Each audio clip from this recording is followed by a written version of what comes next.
Hello, I'm Della. Hi, I'm Paula.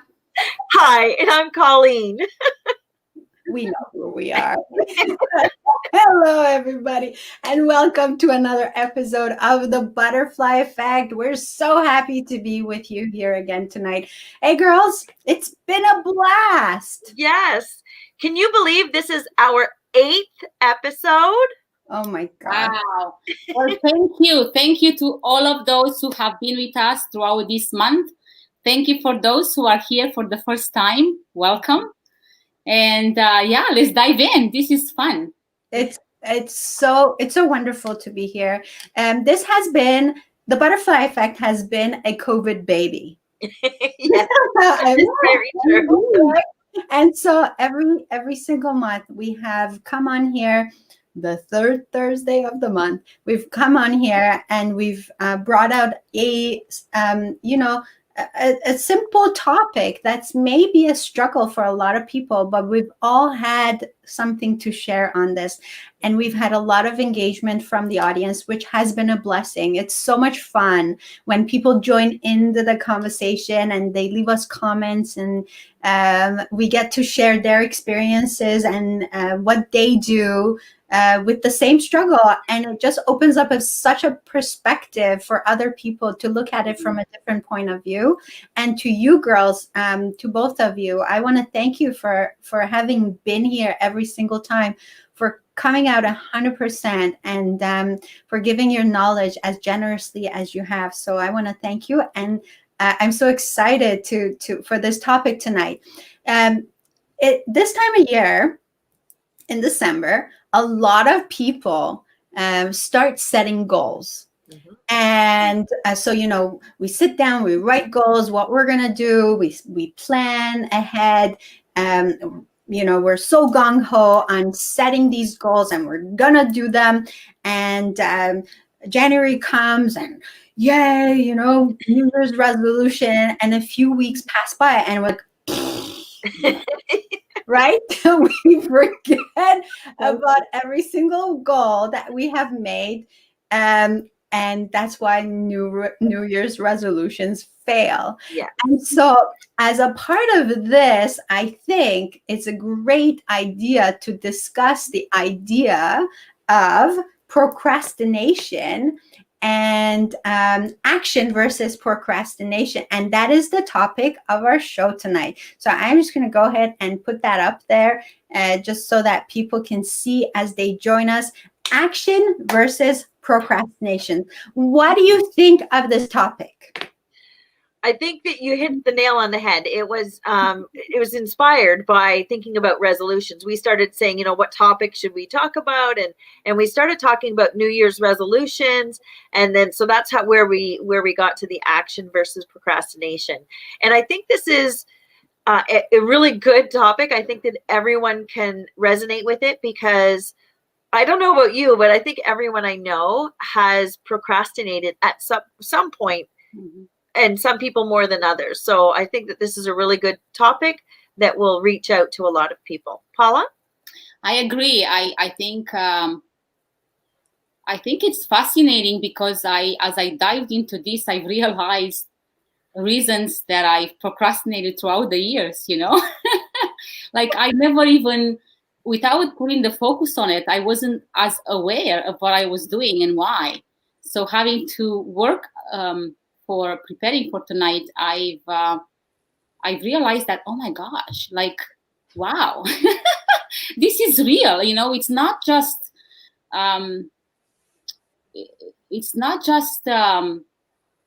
fascinating because, wow, you know what, you make resolutions, and most often than not, the first few weeks of each year, almost everyone is so enthusiastic, and it's so passionate about reaching their goal, and they will do in their mind, they will do whatever they put their mind to. And the next thing you know, as the year progresses and weeks and days go by, you realize that you drop things as you go along, and you don't even realize, why am I doing it? Yep. That's true. As you guys said, I strongly see now the relation between, I believe, and actually even I found out the stats about it, but most of the population actually experiences at one point or another, just as Colleen said, this procrastination. Yeah. I think a while ago I realized that I was a major procrastinator, and so that went in. Actually, that went into my book as a part of my journey, because I realized, oh my God, I procrastinated a lot in my life. And so I hope that we touch on some triggers tonight. I think it's just, this topic is so great because we can bring awareness as usual. That's all we want to do. So here we go. And I want to welcome everybody who's on here to please leave us a comment, and because we can't tell who's here and watching. Except that Jarek is now here and he's sending kisses to all of us. I see Facebook users, but I can't see who they are. If you can just give us a comment and letting us know where you're calling from or where you're commenting from. It's amazing to have you on here. Thank you so much for spending the next hour with us, so that we can learn together and hear from each other's experiences. So here we go. And please share this talk with the people that you love, because you just never know whom this might help. So action versus procrastination. And as usual, I'm going to go to our trusty encyclopedia dictionary gal, Colleen. Please give us the definition as it shows in the dictionary for procrastination. So I found a couple of definitions. One of them was when I Googled it, and I found a really basic one. But I found one on a website called verywellmind.com, and I really like this one. So I'll read it to you. Mm-hmm. It's a form of self-regulation failure characterized by the irrational delay of tasks despite potentially negative consequences. And I thought that sounded really accurate to me. Yes. And a couple of words that jumped out at me were irrational and consequences. Negative, yeah. Negative, regardless of the potential for negative consequences. Yes. Absolutely. Yes. So it sounds to me like it sounds like the dictionary is saying we have complete control over procrastination. That's how I take it. Okay. Right. All right. So from here now, we're going to go to each of you and get your take on what procrastination means to you, and kind of touch on what is it you tend to procrastinate. I think I have a tendency to procrastinate.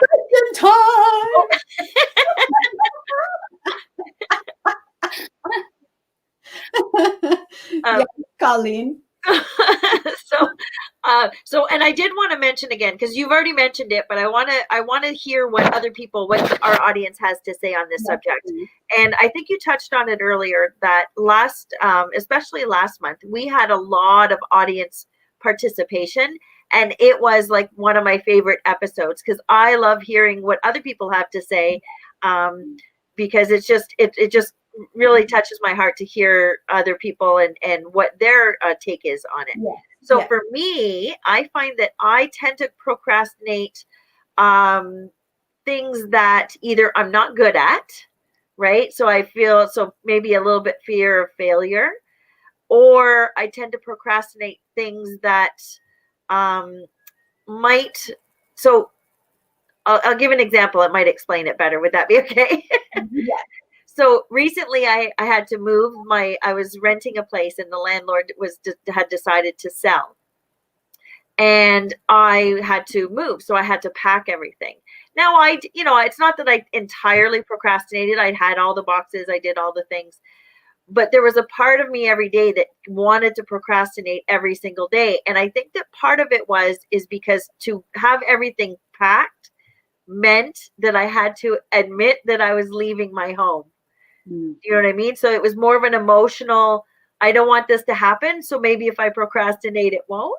But yeah, inevitably, I had to move. So that makes total sense. You had an emotional attachment to it, yeah, to the outcome, right? And so by not doing it, by procrastinating, you were trying to avoid that outcome. It makes total sense. Yeah. And I think that resonates with me too.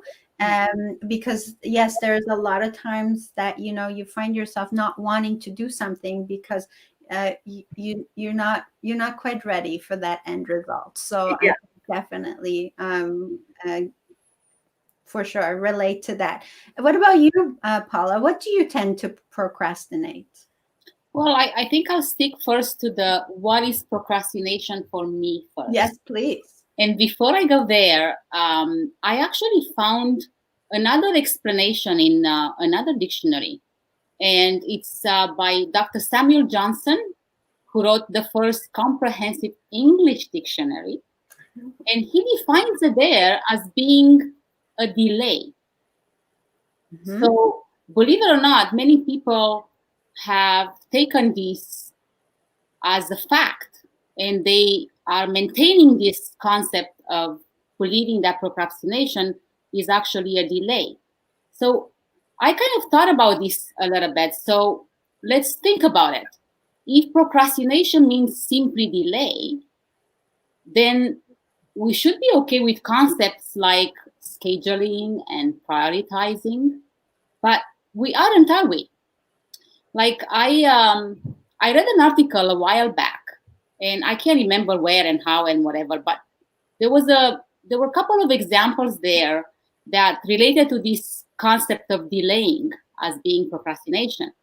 So let's think, for example, let's imagine that you are a surgeon and you are about to put a patient under a general anesthesia. And you just find out that this person just ate at this buffet. And he even went for seconds because he was so hungry. Okay? Now, do you think you should hold off with this surgery, considering that there might be an increased risk that maybe, I don't know, his bowels may empty into his lungs, you know, right there on your table? Well, yeah. I think the patient should have read. Thinking of this alone, oh, actually, there is another one. Let's imagine that you are on a Caribbean and you plan or you schedule your surfing, you know, windsurfing or fishing or something to do with being on the water, right? And they announce like level 5 hurricane coming on that very day that you planned around the same time. Now, would it be wise to delay your surfing for a day or two? Yes. I think so too. So now with these examples and looking at the definition of being a delay, I think these examples are really good examples of delay, but I will not take them as being procrastination. So in my mind then, procrastination has to be something a little more than just delaying, right? Now, oh my goodness, sorry, there was a huge sound there. Now, the Oxford English Dictionary gets closer to what Colleen was saying. And I found it to actually be true for me too. And it's mentioning about this irrational side of things. So it defines procrastination more like a postponement, deferring action, especially without good reason, or deferring due to an indecision of some sorts. Okay, so now for me personally, to answer the question from my end, I realized that it means postponing doing something without really understanding why am I not doing it right there and then. Mm-hmm. So I found that some of us may procrastinate in some area of our life, but we may not in others.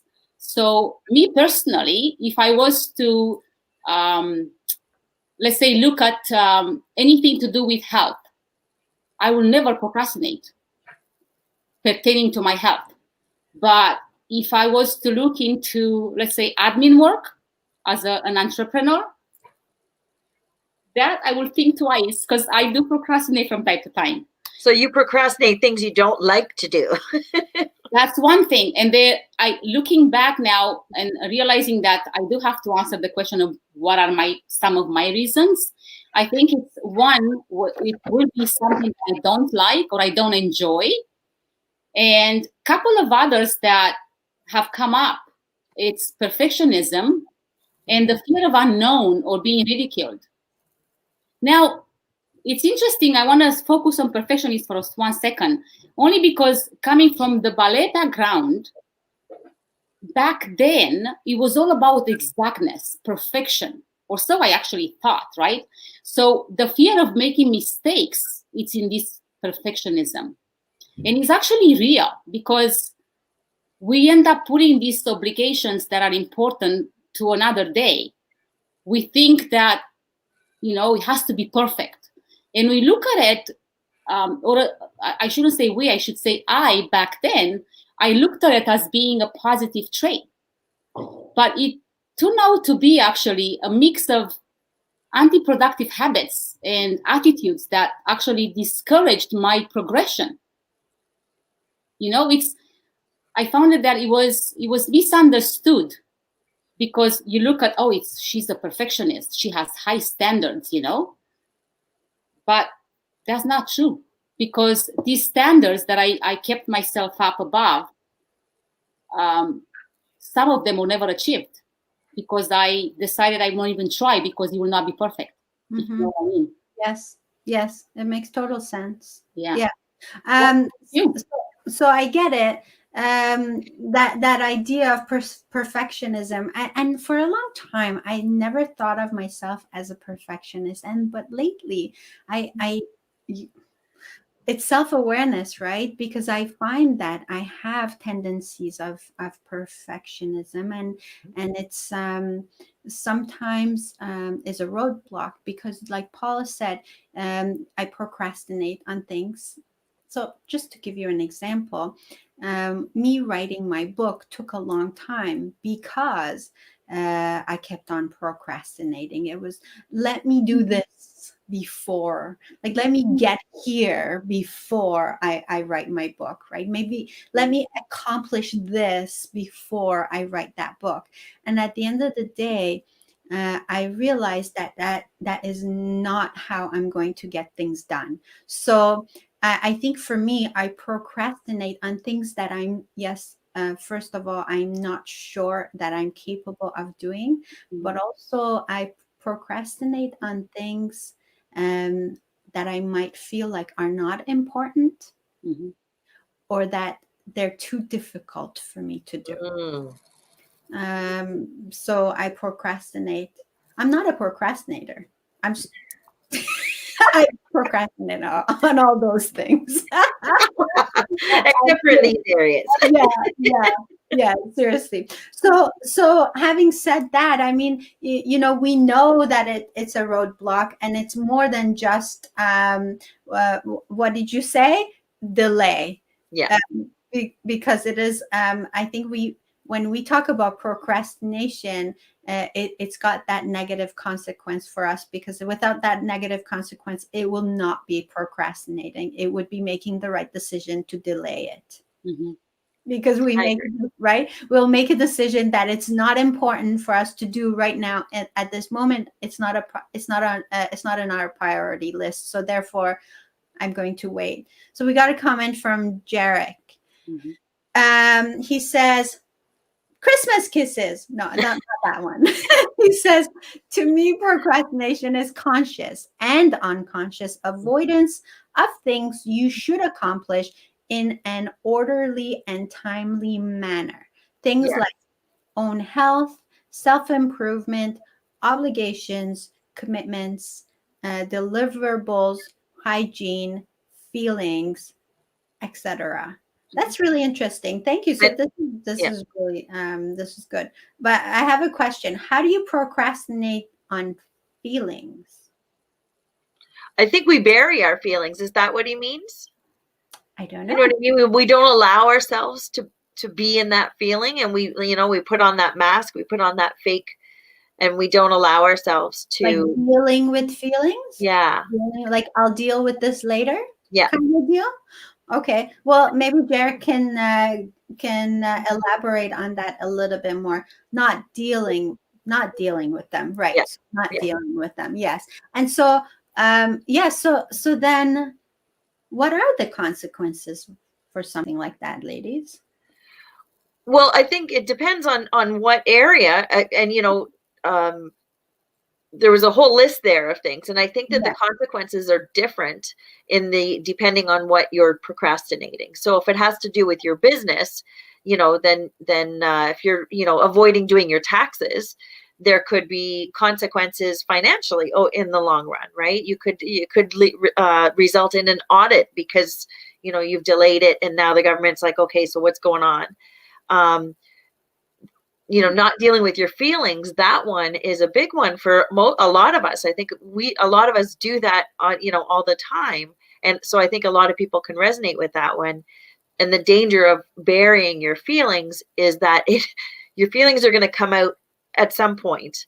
And at least if you address them, you get to decide how you react. Yeah. If you bury them, they could come out in kind of surprising ways. So, not good surprises. Not good surprises. Yes, like anxiety, bad habits, yes, etc. Losing the trust of others. That's for sure. But that's really interesting because you are right, Jarek, and we do. I'm looking at your list, and it's so accurate. We do procrastinate on health, and I want to go back to that because health. Paula said she'll never procrastinate on her anything that has to do with her health, right. And a lot of people do. And so let's spend a little bit of time there, and maybe this will bring awareness to someone tonight. And I've seen a lot of people who avoid going to the doctors or having something checked, and something is pressing, and maybe they're suffering with this one ache or pain or something that that's come up for them, and they just avoid going to take care of it. And there could be severe consequences to that. What do you think? Absolutely. There is an old phrase that says, what you don't know can't hurt you. It actually isn't true. Because in almost every case, if you ignore something for a long period of time, hoping it will go away, it could actually get worse. Mm-hmm. And this brings me to a research I read. Let me just think. I think it's the University of Michigan. They conducted a study, and I love how she just pulls these things out of her sleeves. Like, where'd you? I am a bookworm, okay? So I read constantly. Like, honestly, if I was to choose one thing to do aside from my profession, I would just read. I love that you keep that in your memory. She's like pulling drawers. Let me see. Files. Anyway, let me go back to the University of Michigan, okay? Yeah. There was a study conducted, okay? And it was in the effects of allowing misinformation to linger in someone's mind. And I think it's important because of the fact that you brought in the importance of not procrastinating, particularly when it comes to your health. So the study, if I remember well, notes that misinformation remains in one's memories and continue to influence their thinking, even if the person is aware that they are mistaken, which I found fascinating. Can you imagine that? It stays in your mind, even though you are aware that it's just not true. Now, furthermore than that, what's sad about this study, it applies to detriments such as environment, such as politics, and even on individual level, particularly when you perceive certain notions about health. With issues, let's say, like you said, let's take, for example, cancer. And let's pretend that you say that, well, cancer doesn't run in my family, so therefore I'm probably going to be fine. So you not taking steps forward to protect your health, learning about what cancer is or how to increase your immunity, and the list goes on, whatever the case may be, right? That's being proactive, right? A lot of people think ignorance is bliss. But the truth is, sometimes we procrastinate, like Yarek said, because we want to stay ignorant. We want to stay happy. We are afraid of what may happen if we actually find out what that meant or what would that be.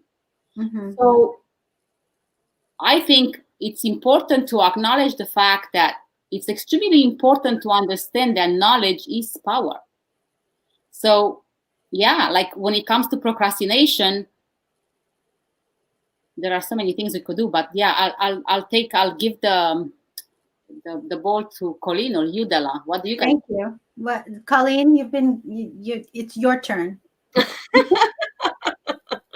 No, I agree. We tend to procrastinate. When was it Jarek? Is that the name? Yeah. Okay. Yarek. The one of the. Pardon me. Yarek. Yarek. So Yarek, his comment, the word that he used was avoidance, and I think that is a key word when it comes to procrastination in my mind. Okay. Is that it's not just the delay or postponement of something, but it's the avoiding something. And like we said earlier, that even though there's potential for a negative consequence, and we've already mentioned a bunch of the reasons why, right? We're not good at it. We don't like doing it. It's there's just a variety of reasons why we might postpone something that should actually be done now. And there's so many areas in our life, and there's so many good points, right? Like, so, and Paula, you said that sometimes there might be areas like your health where you would never procrastinate, but then something else like ordering your Christmas presents in time since we just went on lockdown, and like anyone who procrastinated their Christmas shopping or their holiday shopping, now the malls are closed in our area. So it's just stuff, it can be in any area of your life where you have the potential for procrastination. So, and Della, you mentioned that about, writing the book, and you were waiting, when I've accomplished this, when I've done this, when this has happened, that I'll have more to write about. Well, it's the same as people that procrastinate, like, well, I'll have a kid, you're a married couple, and we're going to wait until we have kids until this happens. Well, the reality is that it's never the right time. Yeah. for that particular thing, because you'll never say, okay, let's do it, I'm ready. That's very rare. I shouldn't say never. It's very rare that people are in a place where they're ready for that. So sometimes you just got to jump in and just have faith that everything will be exactly as it's supposed to be. Yes. And you're right. And you touched on something I was going to say, is that sometimes we procrastinate things that we are fearful of. Yeah. Right, because of the unknown. Yeah, we don't know, we don't understand, or we're afraid of what we don't know and we don't understand. So good points. Those are great points. Thank you. Or could it be that it's the fear of revealing the truth about what we don't want to hear, or perhaps what we're not ready yet to hear? Sure. In the case of, someone who's avoiding, finding the truth about something. Right. Yeah, you're so right. So we procrastinate for so many different reasons, and everybody's so different. And, but I think for the most part, we understand each other, and we understand why we procrastinate. So I think, the next thing is, how do you overcome that? Like, how do we overcome procrastination? Because it seems like everybody does it. And it seems like it's got a negative outcome, and we don't like it. So and we still do it. So how do we overcome that? And so this is a good thing to the audience too. If you're with us, welcome. We really appreciate having you with us on this talk. Leave us comments. How do you overcome procrastination? What have you done in the past? How have you dealt with it in the past? So let's hear your take. Okay, so I'll go to Colleen first, and then to Paula. So there's so many. I'll share first too, and then I want to hear what Paula has to say. Okay. The first one I have is you have to I think somebody referred to it as the 5-second rule. When you decide to do something, and this was Allison Woodley, she was talking about exercise, and she said the 5-second rule is when you think about it, get up and do it. Because the minute you get in, as soon as you let yourself get into your own head, you'll talk yourself out of it. You'll justify not doing it. So the 5-second rule: get up and do it within 5 seconds of when you think about it. Especially those things that you know you have a tendency to procrastinate. And the other thing is take it in baby steps. I think that sometimes we do, for example, you were talking about writing a book. Instead of saying, okay, I'm going to write a book this week, you say, okay, well, today I'm going to do the outline. This year. Yeah. But you know what I mean? Like today I'm gonna focus on the outline. And you're right. Maybe you give yourself until the end of the week or the end of the month, right? Yeah. But you do it in baby steps so that it's not an overwhelming thing. So it's manageable, it's realistic. You want to be realistic with those little baby steps. What can I do in a smaller period of time without feeling like the pressure of the entire thing? Do it step by step. So those are the two things that specifically that I would like to start by sharing. So Paula, what about you? Actually, leads me back to going to homeopathic medical school. My gosh. Woo. Okay, so I've acquired 2 strategies throughout the school. Okay, only because I went to school here in Toronto, and at the time, many years ago, I'm not going to say how many, so you don't know how old I am. I didn't speak English very well. So it was very difficult and challenging first to study health sciences and all that in a completely different languages. And so I came across 2 techniques, okay? They were, one is called Pomodoro Technique. I'm not sure if you guys are familiar with that. Is that a tomato? Sort of like that. Or the other one is Parkinson's Law. Have you heard about either of those? No. Enlighten us. Someone said, Jarek said, bookworms are sexy, just like intelligence. Okay, well, thank you. Okay, so enlighten us. Let's stay on task. So let's not procrastinate about answering the question. Okay, so I find there is it's very true, like the way Colleen has referred to it, small steps. So what I mean by that is, so Pomodoro Technique actually increases expectancy. So I often found that for me particularly, it was harder to start than to actually finish the task. And it was a lot easier to focus on a small task than on a whole big task. So let me give you an example. If I will start with the thought that I need to study for pharmacology for 5 freaking hours all straight, 100% I can guarantee you I will get distracted extremely easily. And I will not even start the studying, never mind finishing it. So I was training myself to, instead of saying I have 5 hours or 10 hours or 20 hours that I have to study for this particular test or for this particular subject, I would say I'm going to study for 20 minutes today. And at the end of it, I'm going to go have a piece of chocolate. And that was my reward, okay? So I found it a lot easier to stay on or focus on task, having that little step, right? Rather than, oh my gosh, I have 20 hours I have to study. And for me, so that was one on, in other words, how I would call this is keep the task small, sort of like the way Colleen said, take a small step forward, right? And the second was setting the bar way lower than what I will actually be capable of doing.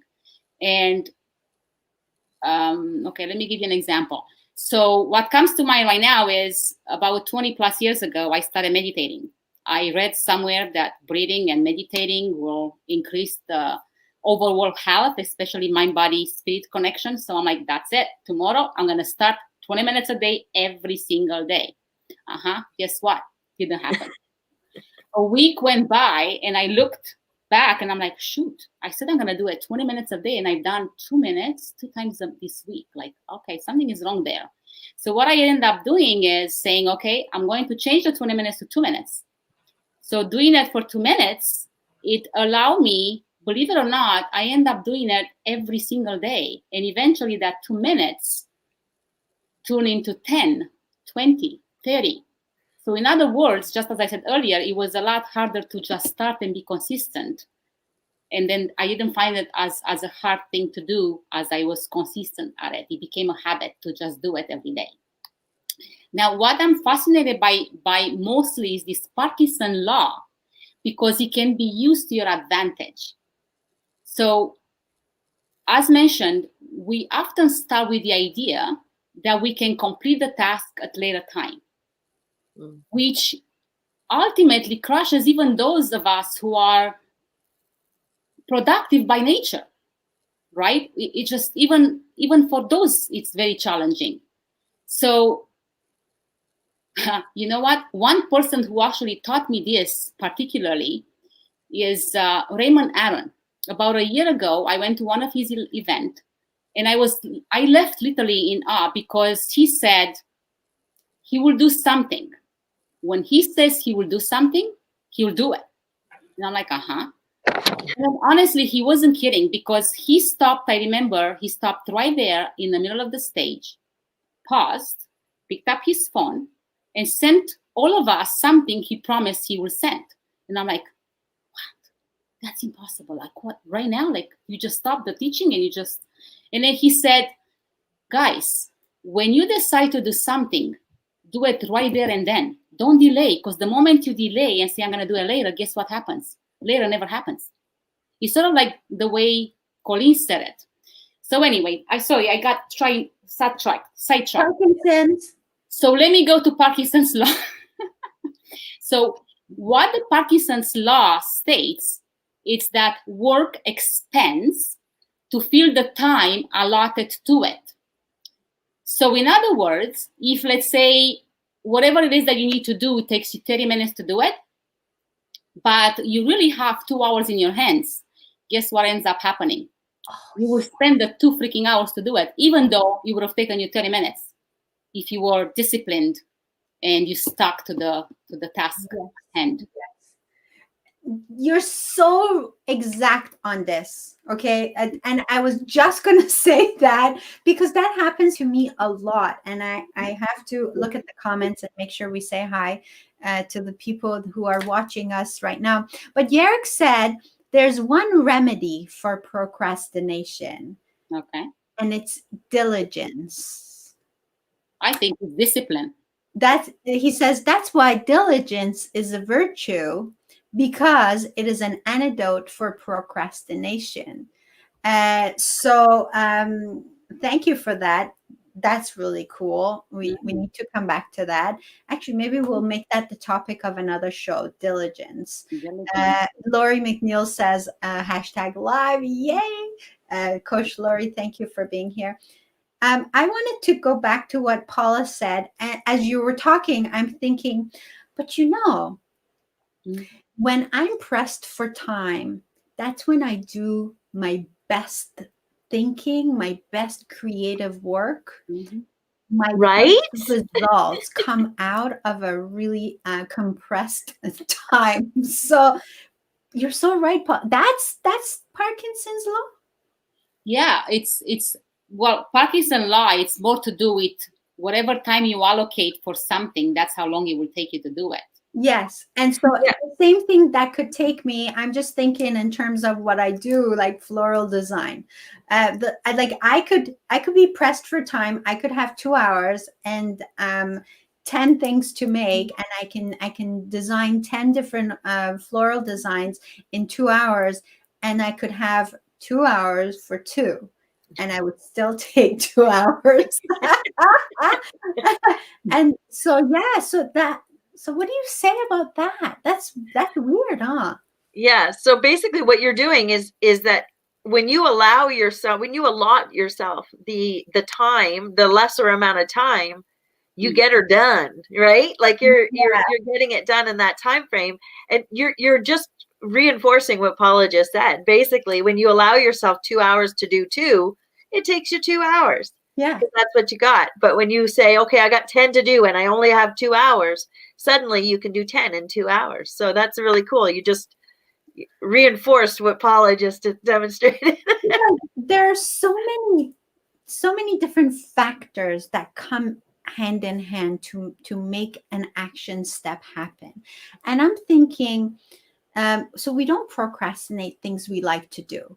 Yeah. Things that make us passionate and things that bring us joy. We don't procrastinate on those. We right? No. Yeah, we procrastinate the chores. The chores. So I heard someone say,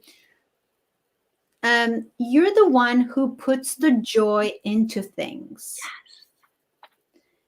And so that resonates with me, because we can put the joy into doing taxes, I suppose. But I think the question is, how creative can you be with that, right? I mean, a lot of people like doing taxes. Good for them. I love that. Good for you. But for those things we don't really enjoy doing, then maybe, like Paula said, do you remember how you said, you gave yourself a prize, like what was it, a piece of chocolate or something? Yeah. In 20 minutes I will eat the chocolate. Like saying, okay, so let me do this now and finish it, and at the end of it I'll get to, I don't know, do something I love to do, like whatever, like 10 minutes of whatever I like to do, or half an hour of doing whatever I like to do, or watching that movie that I wanted to watch, like, but let me finish this first. It takes discipline. You said it. Who said it? Discipline. I did. You said I'm discipline. all about discipline. Yes, discipline. Okay, so where does diligence come in then, you ladies? I think it's, I wonder if it's linked to motivation, because motivation is the willingness to do the work, which is the opposite of procrastination. Mm. Well, when I think of diligence, I think of sticking to it. So once you get started, just do it until it's done, is what I think, that how I interpret the diligence part of it. I think the discipline that Paula is talking about is more about getting started, which I think for a lot of us, that's the hard part, because once I get started on something, I'm already there. I'm just going to do it until it's done.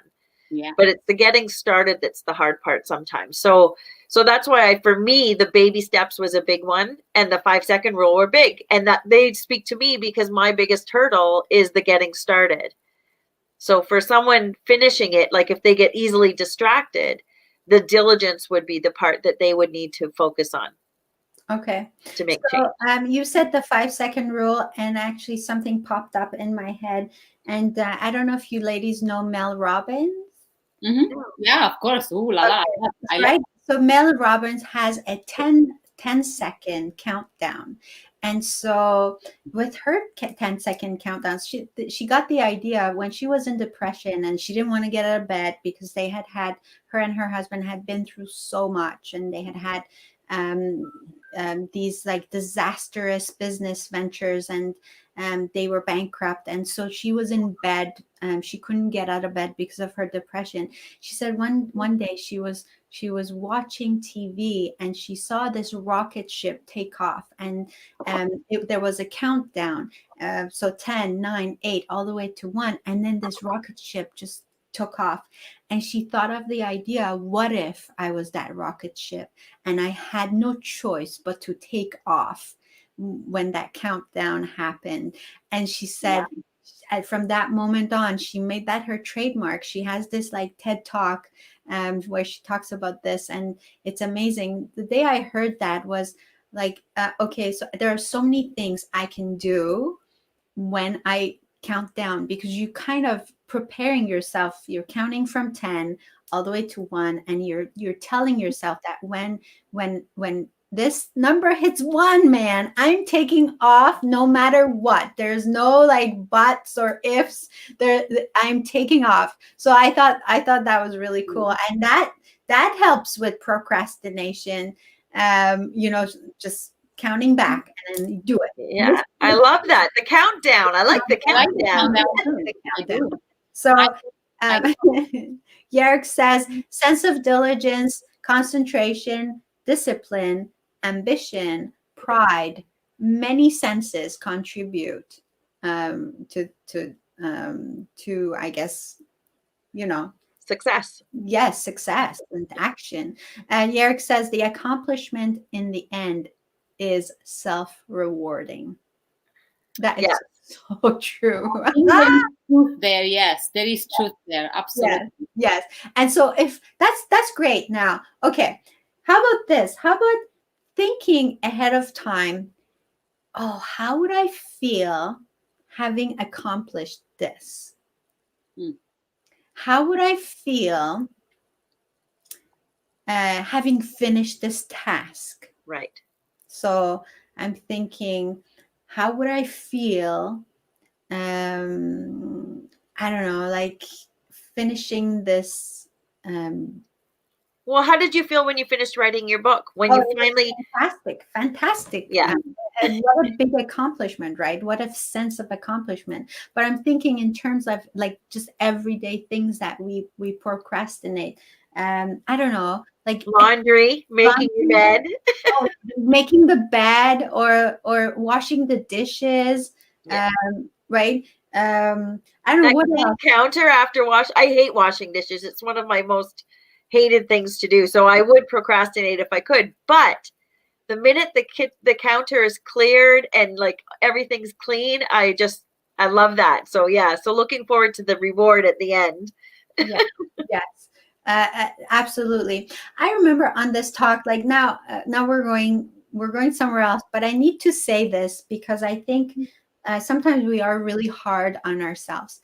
One day, one after a very long day, I came home and it was like a long day, super long day, like physically, emotionally. And I came home, and as I'm walking through my house, I pass by the kitchen and I look over to the counter, and it's like filled with dishes.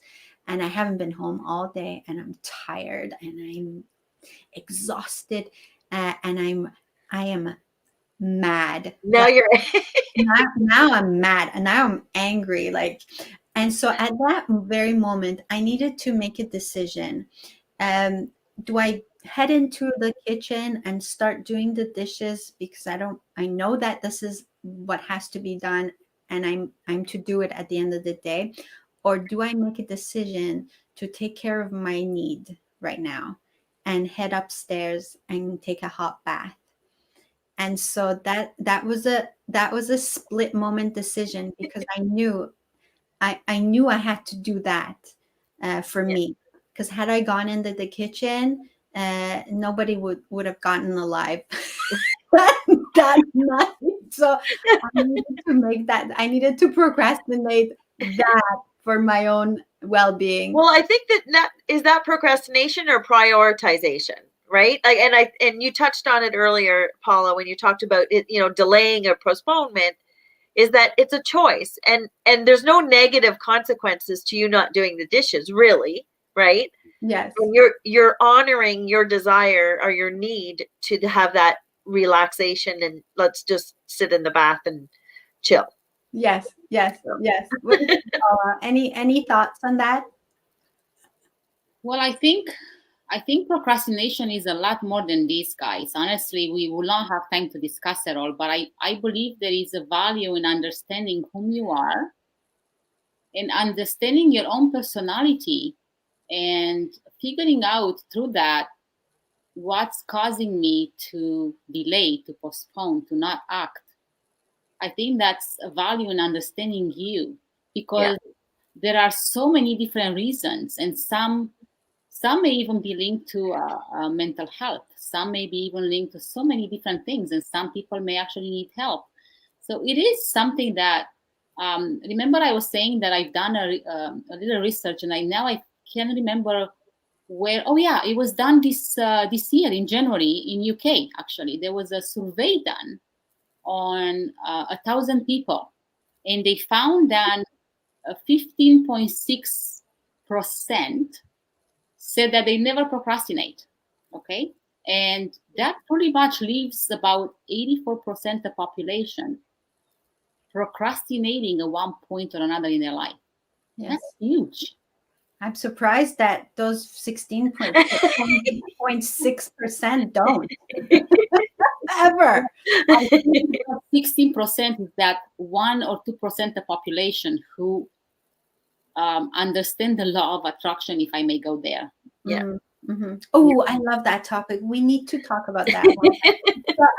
So I want to say this because we only have 10 more minutes, and I want to leave everybody with some action steps. So how do we overcome procrastination? If you could give us a couple of tools.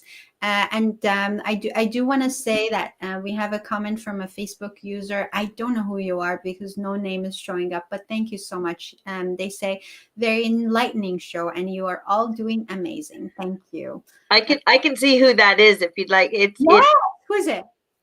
Who Akaka? I don't know, but thank you. Thank you so much. And Shana's, she's saying hello to all of us, and she says this is a great show, and a bunch of other comments, beautiful comments that I will read later, and they're in Iranian. So here we go.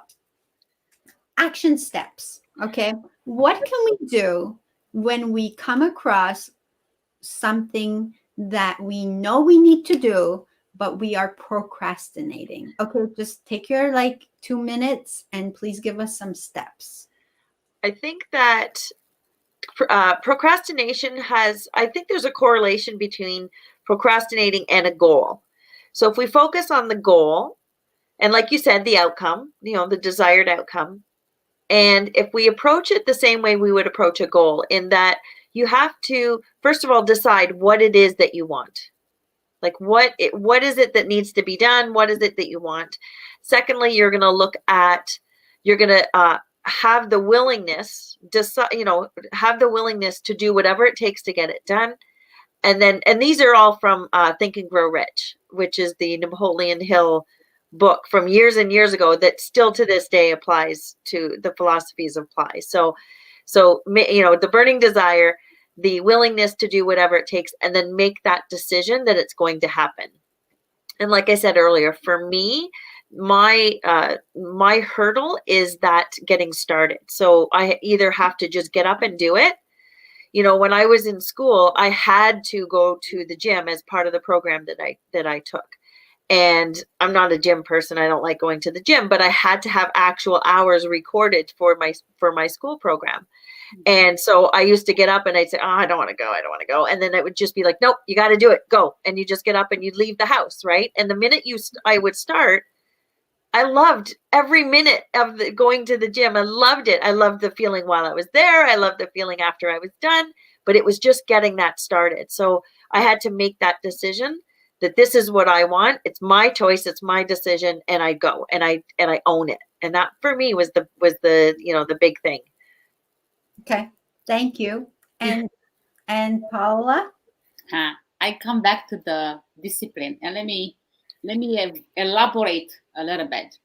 So let's take this past week, actually, I had a patient walking into the office and said that, we talked about affirmations and I came up with few, and I keep on reading and nothing happened.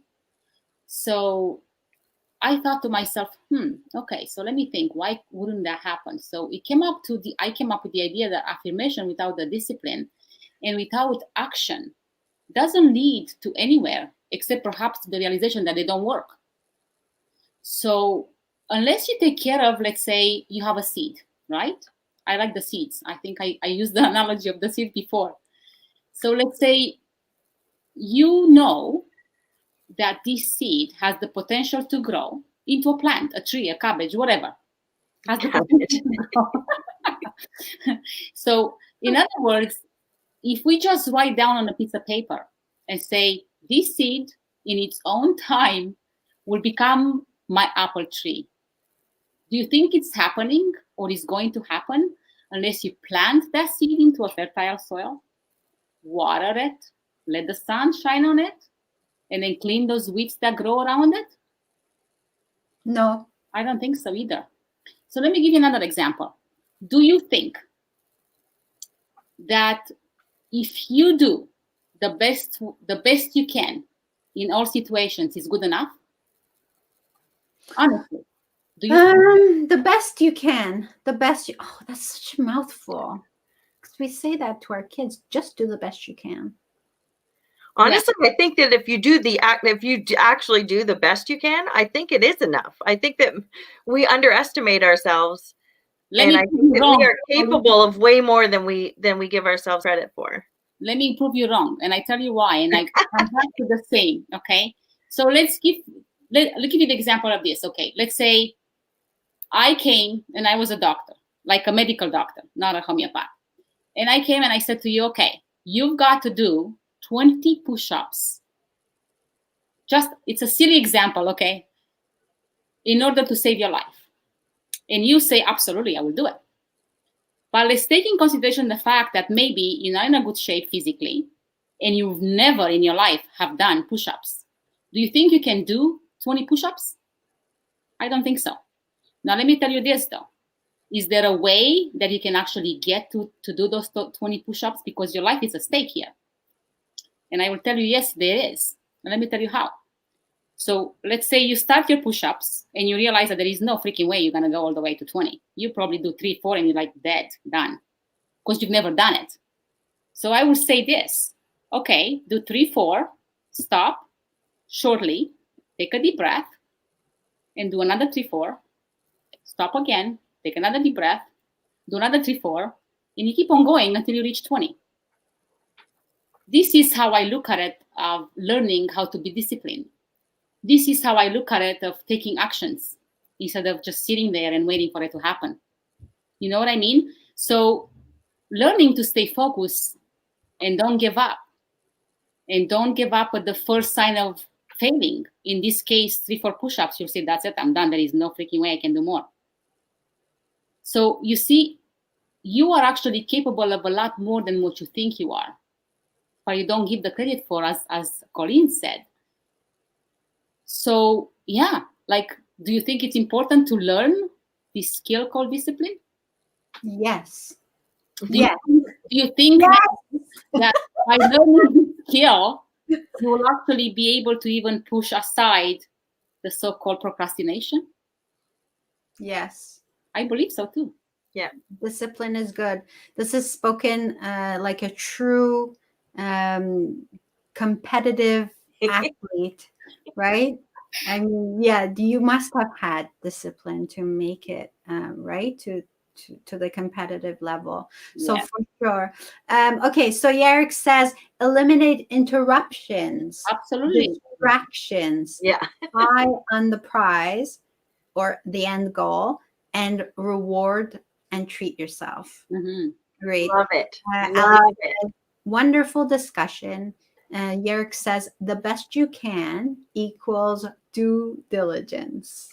That's awesome. That's awesome. Well, that's our time tonight, girls. Thank you so very much for this wonderful discussion.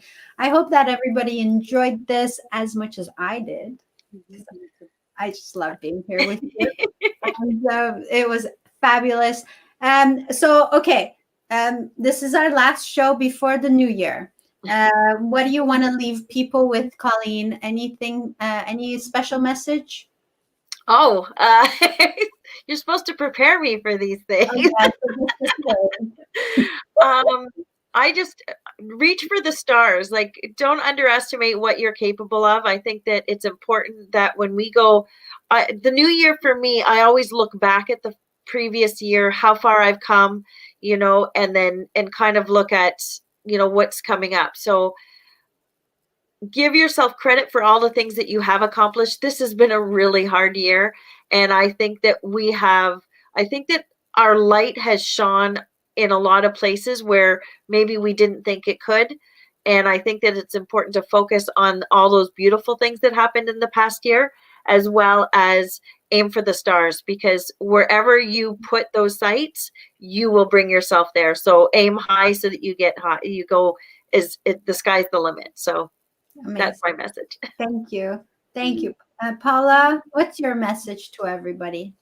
I have a motto that I live by, actually. And I always say that take care of your health today so you won't be forced to take care of your disease tomorrow. So I will leave you with that, because in health, it's not just the physical health. It's mental, it's emotional, it's spiritual. It's all intertwined, and one way down the other. So that's what I will say as final words, I guess. Thank you. Thank you both. Yerrick says, Paula, you look like Madame Butterfly tonight. Lovely show, ladies. Again, hugs and kisses all around. Enjoy the holidays. You earned it, and see you all in the new year. Della, what's your message? Yes. My message is